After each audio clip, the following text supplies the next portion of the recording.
orang tidak bisa merawat keluarga paling dekat, orang tidak bisa melawat yang sakit dan meninggal dari orang-orang sekitar, karena semua harus dibatasi itu. Nah, situasi semacam itu kan sungguh menekan, dan pengalaman yang menekan itu hanya bisa diungkapkan dengan cara meratap. Disinilah maka kemudian lagu atau geguritan panyuwunan itu kemudian mendapat tempatnya.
Nama saya Gregorius Budi Subanar, pekerjaan sehari-hari staf pengajar pada program Pasca Sarjana Universitas Sanata Dharma, khususnya di kajian ilmu religi dan budaya. Saya Samuel Indriatma, saya visual artist atau perupa, jadi saya bekerja di wilayah seni rupa.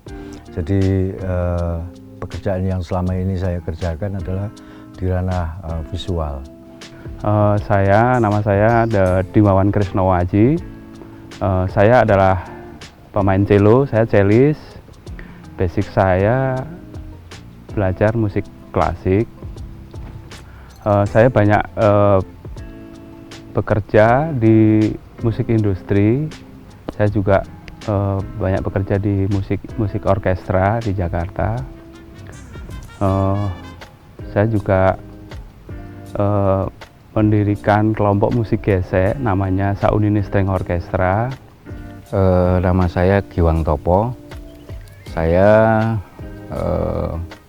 lebih banyak berkarya di musik, juga audiovisual. Di audiovisual saya juga bermain animasi juga.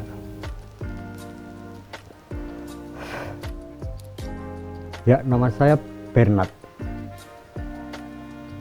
Saya tinggal di Gunung Kidul dan berdomisili di perbatasan antara Gunung Kidul dengan Bantul, di pedukuhan yang namanya Banyumeneng.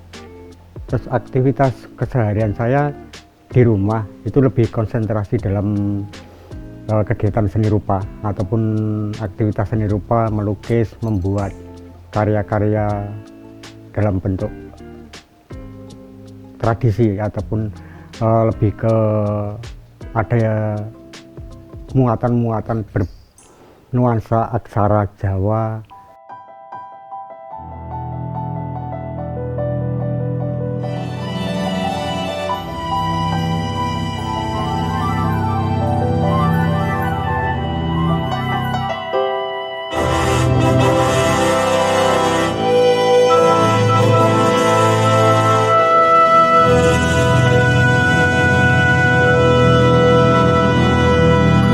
Gusti kula nyuwun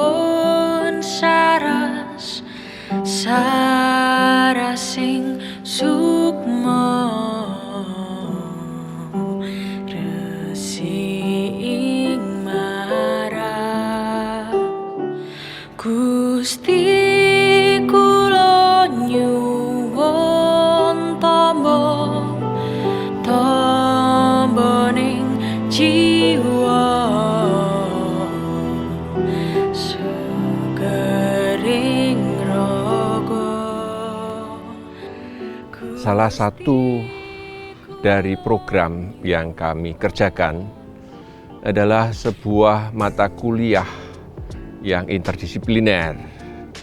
Kebetulan waktu itu almarhum Romo Ignatius Kuntoro Wiryamartono, seorang ahli Jawa kuno masih hidup, juga bersama Bapak Emmanuel Subangun. Lalu kami menyelenggarakan sebuah mata kuliah namanya Telaah Nalar Jawa, menggunakan karya sastra Jawa. Walaupun itu dalam ruang lingkup sastra dan Telaah Nalar Jawa, tetapi kami justru memiliki peminat banyak mahasiswa dari Sumatera, Batak, Kalimantan, kemudian juga dari Makassar dan NTT, sebagaimana memang keragaman dari mahasiswa yang kami miliki. Nah, dalam kerja selanjutnya, kemudian saya dipertemukan oleh Romo Banar ketika membuat buku berjudul Serada Jalan Mulia Manusia Jawa Kuno, Dunia Sunyi Jawa Kuno, kayak gitu. Nah, di situ saya diminta untuk membuat satu cover buku berdasarkan image dari Romo Kuntoro. Dengan sebuah cover yang juga bisa jenaka, bisa ironis, bisa satir, karena seseorang yang berjalan di padang gurun, tetapi dia juga membawa alat transport berupa sepeda. Jadi sudah berhadapan dengan teknologi, tetapi karena sepeda itu rodanya hanya satu, jadi dia tidak bisa dinaiki, sehingga persis lalu menjadi sebuah gambaran bagaimana orang ini, bagaimana masyarakat kita ini sekarang sungguh-sungguh sedang berjalan di sebuah dunia sunyi. Ini dunia sunyinya adalah dunia sunyi pada masa itu, tetapi dunia sunyi sekarang yang sedang kita jalani adalah dunia sunyi akibat pandemi COVID-19 ini. Nah, dari situ pula dicoba, setelah terbit dicoba karena banyak geguritan yang menarik. Tapi setelah diterbitkan, apa ya ini geguritan ini?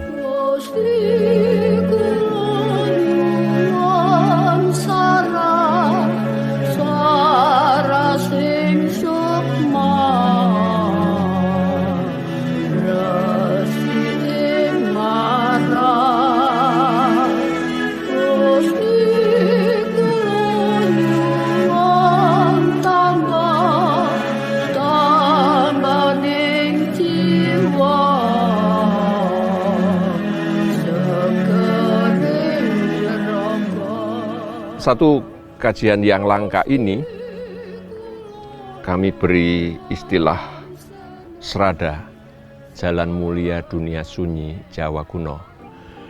Nah, di dalam perkembangannya yang sekarang, karena di dalamnya ada puisi-puisi Jawa, saya mengajak teman-teman muda itu untuk bermain-main di rumah bahasa. Jadi istilahnya saya menggunakan bermain-main di rumah bahasa, karena terlalu banyak bahasa yang muncul, entah itu di media sosial, entah itu di dunia perfilman, atau juga di dunia musik. Maka saya memunculkan ide untuk bermain-main di rumah bahasa, untuk sebuah bahasa yang sudah sedemikian berakar sampai dilupakan. Karena kamus Jawa Kuno Bahasa Inggris sendiri dikerjakan 33 tahun dan justru mendapat penghargaan sebagai The International Man, Romo Zoetmulder sebagai penulisnya, itu justru dari British Biography Society. Nah, satu persatu dicoba melalui pendekatan musik. Nah, dari situ pula kemudian muncul gagasan satu persatu. Lagu Tresno Jati dicoba dibikin. Lantas, maksud saya puisi Tresno Jati dibikin menjadi lagu pada waktu itu oleh Mas Imung, dibikin keroncong. Nah, setelah jadi itu agak terlupakan bahwa rintisan itu belum menjadi sebuah pemikiran lanjutan. Karena sebenarnya proyek main-main ini, proyek bermain di dalam Rumah Bahasa Jawa Kuno ini sudah mulai dari April yang lalu, April tahun 2021 ini, sehingga sudah berada dalam suasana pandemi COVID. Kemudian muncul satu persatu dari karya Geguritan dicoba. Bayangannya adalah wataknya kolaboratif. Nah, di Serada saya juga terlibat dari awal dalam penggarapan penciptaan lagu dari puisi atau geguritannya Romo Kun. Ada 2 lagu yang saya gubah dari puisi tadi ke lagu, ada 2. Terus keberadaan saya di Serada juga karena saya juga senang audiovisual, makanya penuangan audiovisual saya juga tuangkan di sini. Jadi ada bagaimana sebuah karya audiovisual, entah itu video, entah itu animasi, bisa menjadi semacam, orang mengatakan pelengkap juga bisa, tapi bisa jadi berdiri sendiri dari proses awalnya. Karena di sini di Serada itu proses awalnya adalah buku, yang kemudian di dalam buku ada puisi atau geguritan. Kemudian dari puisi itu kita ubah menjadi lagu. Nah, dari lagu atau aransemen yang sudah ada itu kemudian diwujudkan dalam bentuk visual, audiovisual itu. Ada animasi, terus ada video. Ku mau karang tunggu watu nyenggut rerungkutan diengon wet-wetal aring isor besak ing tanah cengkar. Dalam proyek Serada ini kebetulan saya membuat beberapa komposisi musik dari buku Serada ini. Saya mendapat sebuah tawaran untuk bergabung dengan teman-teman dalam satu proyek di Jalan Mulia ataupun Serada Proyek Jalan Mulia. Dalam bentuk tidak lagi sebuah lukisan yang harus saya sampaikan ataupun saya tampilkan, tapi lebih mengarah pada sebuah manuskrip. Manuskrip itu diambil dengan tema-tema yang kemarin sama Mas Samuel itu menawarkan, ada sebuah tema yang harus disampaikan dalam sebuah manuskrip, dan yang saya ambil tidak hanya 1-2 tapi beberapa sudah saya coba untuk membuat karya dalam bentuk manuskrip, dari yang berjudul Lintang Panjerino, yang terakhir itu lebih konsen di panyuwunan. Doa ataupun doa yang disampaikan ini menjadi sebuah muatan yang saya kira tidak hanya disampaikan dalam bahasa secara lisan, tapi lebih saya sampaikan dalam bahasa tulisan, dalam bentuk manuskrip dan tertulis dalam aksara Jawa. Nah, di tengah-tengah itu kemudian muncul satu gagasan yang dibikin oleh Dimawan. Lagu Panyuwunan menjadi salah satu hal yang ditawarkan. Menurut saya ini sangat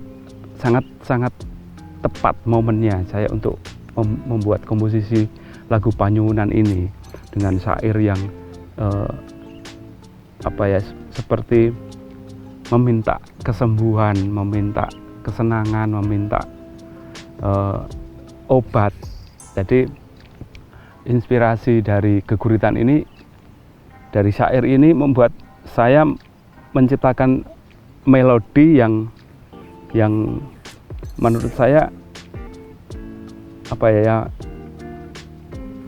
seperti ada kegelisahan atau kepasrahan ya. Kita hanya bisa meminta kepada yang di atas tentang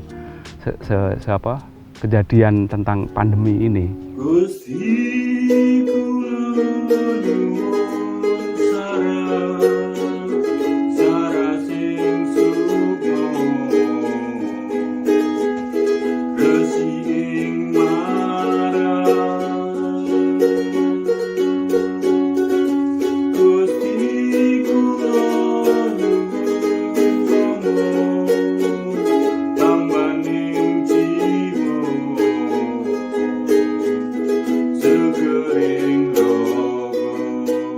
Puisi ini lahir ketika penulisnya Romo Kuntoro sedang dirawat di Rumah Sakit Panti Rapih. Karena di sana ada tahun 68, tanggalnya saya lupa, tetapi tempatnya di Panti Rapih. Jadi posisi penulis puisi ada dalam situasi sakit. Nah, justru karena ungkapan puisi itu dibuat dalam situasi sakit, maka di masa pandemi ini seolah-olah kemudian puisi itu menjadi sebuah ungkapan pengalaman yang selama ini tidak pernah terwakili. Kemudian lagu tersebut ternyata mampu saya membayangkan, ini kok lagu kok bagus sekali, tapi apa yang harus dikerjakan dengan lagu ini? Lantas kontekstual apa yang mampu dikerjakan ketika pandemi semacam ini? Kemudian kesepakatan dengan Romo Banar, saya tanya juga ada hal yang sama. Ini lagu bisa menggerakkan banyak orang sebenarnya. Mampu untuk memberikan satu tawaran di masa sulit kayak gitu. Syukur-syukur mampu menjadi pengikat kita yang sedang lelah, sedang panik dan lain sebagainya. Yang pertama terkait dengan sekarat gitu ya. Jadi karena begitu banyak korban yang terkena karena COVID ini kan artinya ada situasi sekarat. Bahasa Inggrisnya death and dying. Itu dalam arti tertentu tidak mendapat tempat. Situasi yang kedua yang juga tidak mendapat tempat adalah situasi meratap. Ya, orang tidak bisa merawat keluarga paling dekat, orang tidak bisa melawat yang sakit dan meninggal dari orang-orang sekitar karena semua harus dibatasi itu. Nah, situasi semacam itu kan sungguh menekan. Dan pengalaman yang menekan itu hanya bisa diungkapkan dengan cara meratap. Disinilah maka kemudian lagu atau geguritan panyuwunan itu kemudian mendapat tempatnya.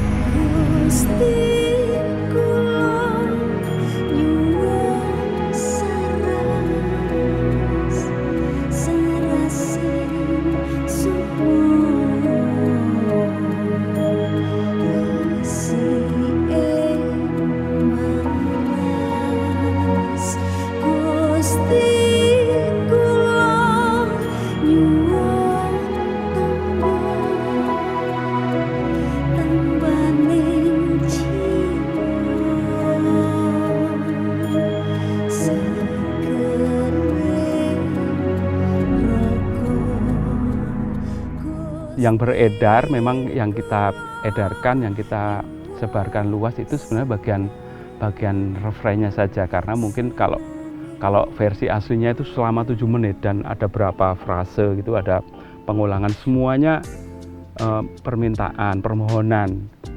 Gusti kula nyuwun bungah. Jadi minta bahagia dan sebagainya. Jadi kebetulan saya memilih bagian yang untuk refrain, untuk hit dalam sebuah lagu itu. Dalam sebuah lagu ada hit, kita tempatkan sebagai refrain. Jadi yang Gusti Kula Nyon Saras itu pada waktu pandemi ini sangat, menurut saya sangat tepat. Jadi saya sebenarnya ada bagian yang ya dia bagiannya di tengah. Jadi Gusti ada di awal bait 1, bait 2, terus yang Gusti Nyon itu di tengah. Menurut saya itu sebenarnya masih bait, cuman ada satu lagi di bawah. Ini sebenarnya tadinya saya pikir ini menjadi penulisan jadi sangat tepat untuk referen, tapi karena kondisi kondisi pandemi, jadi saya memilih referennya yang bagian yang pas. Jadi saya minta kesembuhan.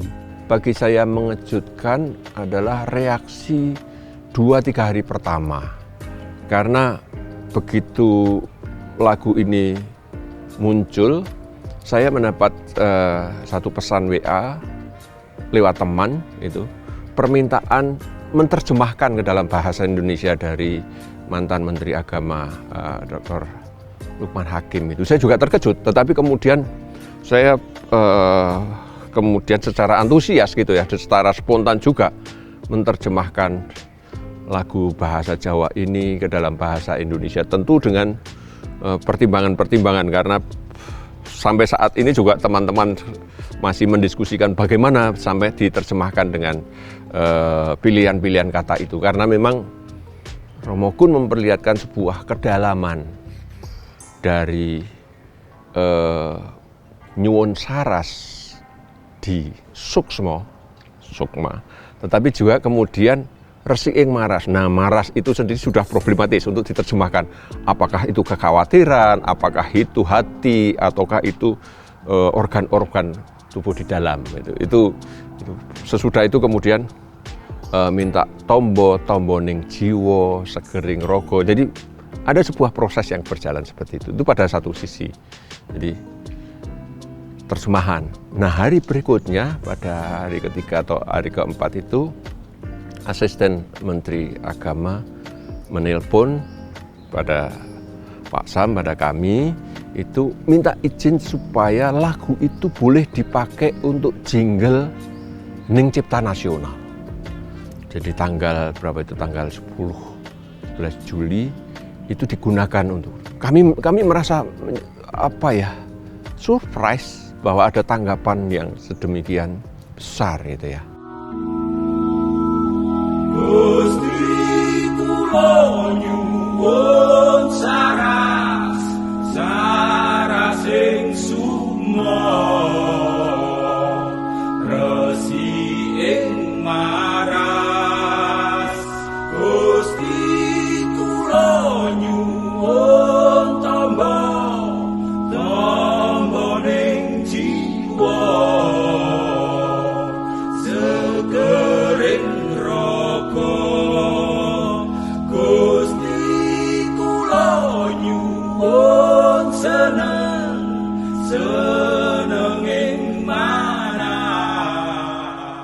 dan harapannya pula bahwa ini bukan menjadi segmented untuk masyarakat di Jawa, karena keguritan Jawa ini karya Romo Kun, tapi harapannya melalui karya Srada kemudian memunculkan banyak temuan-temuan yang menarik, bisa dieksplorasi, mampu untuk membuka komunikasi yang lebih luas. Bisa jadi antar person, bisa jadi antar kebudayaan lain, bisa jadi antar wilayah negara, kayak gitu kan. Nah, terobosannya bisa dicari dengan berbagai macam cara, semacam itu. Dalam kaitan dengan itu, Srada Jalan Mulia Art Project menjadi ekspresi dari teman-teman sekalian melanjutkan karya Romo Kuntoro bermain-main di dunia bahasa, gitu ya. Tetapi sekaligus menjadi bagian masyarakat yang mengekspresikan pengharapannya, yang mengekspresikan rasa kehilangannya, tetapi juga mengekspresikan optimisme hidup. Bagaimanapun juga setiap hari hidup di jalani dengan berbagai macam dinamikanya.